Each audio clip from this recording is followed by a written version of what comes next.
అంటాం కదా, actions speak louder than words లాగా. సో మీరు చెప్పడమే కాదు, మీరు సొంతంగా కూడా చాలా ఎక్సర్సైజ్, ఆరోగ్యం విషయంలో చాలా జాగ్రత్తలు తీసుకుంటారు. సో ఎక్సర్సైజ్ విషయంలో చాలా బాగా చేస్తారు. సో మీ పర్సనల్ లైఫ్లో సో మీ యొక్క ఫిట్నెస్ని కాపాడడానికి మీరు ఏమేమి ఎక్సర్సైజ్ చేసుకుంటారు? So how your day will start and ends and which kind of ఎటువంటి ఆహారాలు తీసుకుంటారు మీరు? నేను లెగ్గానే విండో దగ్గరికి వెళ్ళిపోతాను, లేదంటే బాల్కనీలోకి వెళ్తాను. అలా కాసేపు 10 minutes బాల్కనీ దగ్గర సన్లైట్ దగ్గర ఉండేసి, తర్వాత డిపెండింగ్ ఆన్ ద సీజన్ నాకు లెమన్ వాటర్ అయితే లెమన్ వాటర్ కానీ జింజర్ వాటర్ కానీ అలా తీసుకొని కాసేపు పిల్లలతో స్పెండ్ చేసి వాళ్ళు స్కూల్కి వెళ్ళిపోతే స్కూల్ పంపించడం. దాని తర్వాత ఏదైనా చిన్న లైట్ స్నాక్ కానీ black coffee with MCT oil కానీ తీసుకొని దాని తర్వాత నేను ఎక్సర్సైజ్కి వెళ్ళిపోతాను. వారంలో 3-4 రోజులు స్ట్రెంత్ ట్రైనింగ్ ఎక్సర్సైజ్ లాంటివి చేసుకుంటాను. మిగతా 2-3 రోజులు cardio, aerobic kind of activity, movement ఎక్కువగా ఉండేది చేసుకుంటాను. సండేస్ ఐ డోంట్ ఎక్సర్సైజ్, కావంటే సరదాగా అలా వాకింగ్కి వెళ్తాను కానీ ఎక్సర్సైజ్ ఏం చేయను.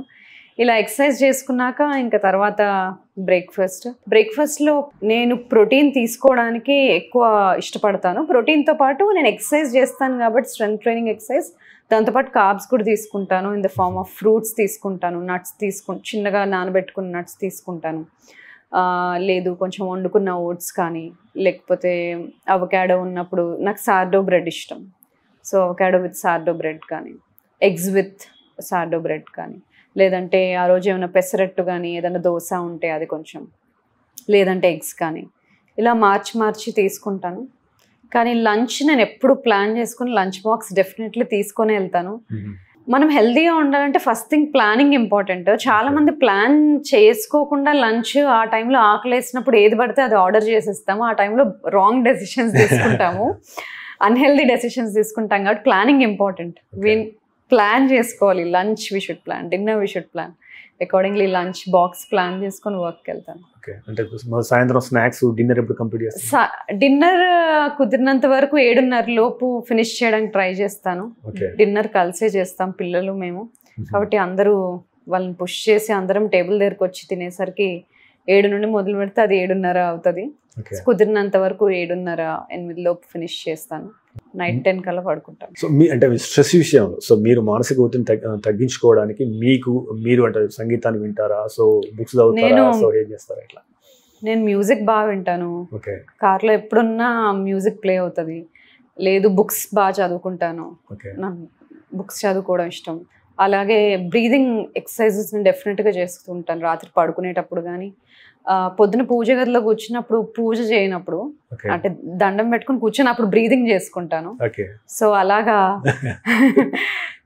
ఆ టైంని అలా యూజ్ చేసుకుంటాను. కుదిరినంత వరకు positive talk, positive affirmations, gratitude ఉండడము, ఇవి చాలా ఇంపార్టెంట్. బుక్ లవర్ అన్నారు కదా, so what are the latest book you are reading and మీరు అందరికీ చెప్పేది అంటే what are the 2 books you recommend to change their lives? To change their life 2 books is one is Outlive. Okay. అదొకటి. Hyper focus also is another book. ఇప్పుడు లేటెస్ట్గా నేను చదువుతుంది వచ్చేసి one on mindset, other one is why we age and why we don't have to. అది చదివి చాలా కాలం అయింది కానీ నాకు ఆ బుక్ చాలా ఇష్టం. అది రికమెండ్ చేయాలి అంటే అది చెప్తాను. ఆ book name is life span. So yeah, ఇంకా ఉన్నాయి. మీరు తీసుకునే అదే మందులు, అదే నాణ్యమైన మందులు, కానీ సగం ధరకే. అవును, మెడ్ ప్లస్ బ్రాండ్స్ పై 50 to 80% తగ్గింపు.